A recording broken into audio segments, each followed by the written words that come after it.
Hello বন্ধুরা, কেমন আছেন সবাই? আমার আরও একটি নতুন ব্লগে আপনাদের অনেক স্বাগত জানাই। আশা রাখবো ভিডিওটি শুরু থেকে শেষ অবধি সবাই দেখবেন ও আমার পাশে থাকবেন।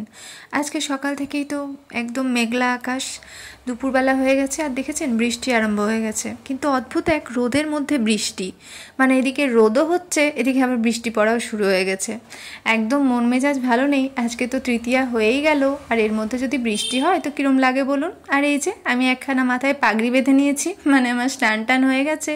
তো স্নান টান সেরে একটুখানি ভাবছি বৃষ্টি দেখা যাক, কারণ বৃষ্টিতে তো মনটা ভালো নেই। পুজোর সময় বৃষ্টি হলে কার ভালো লাগে বলুন? আনন্দ কত করার থাকে, কত কিছু মজা করার থাকে, কত প্ল্যান থাকে।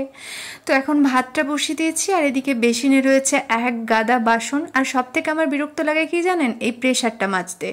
এই প্রেশারটা মাজতে প্রচণ্ড বিরক্ত লাগে। প্রেশারটা গতকালকে রাত্রের ভাত হয়েছিল, আর ভাতের প্রেশার মানে বুঝতেই পারছেন প্রচণ্ড রকম ময়লা হয়, মানে নোংরা হয় আর কি।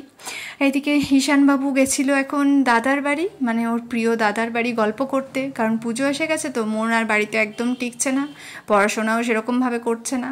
তো হাতে দেখুন জুতোখানা নিয়ে এখন চললো বাবু।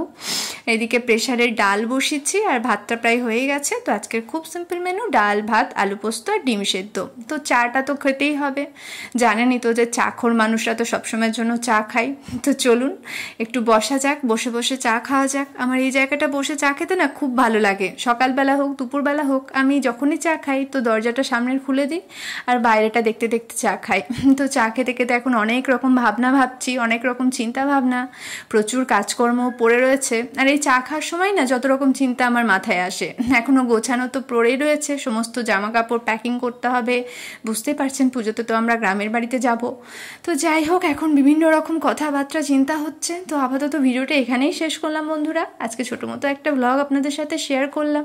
সবাই ভালো থাকবেন, সুস্থ থাকবেন, আনন্দ করবেন, পুজোটা ভালোভাবে সুন্দরভাবে কাটাবেন, আর অবশ্যই আপনাদের রশনিদের কিন্তু একটু পাশে থাকবেন। আজকের মতো টাটা।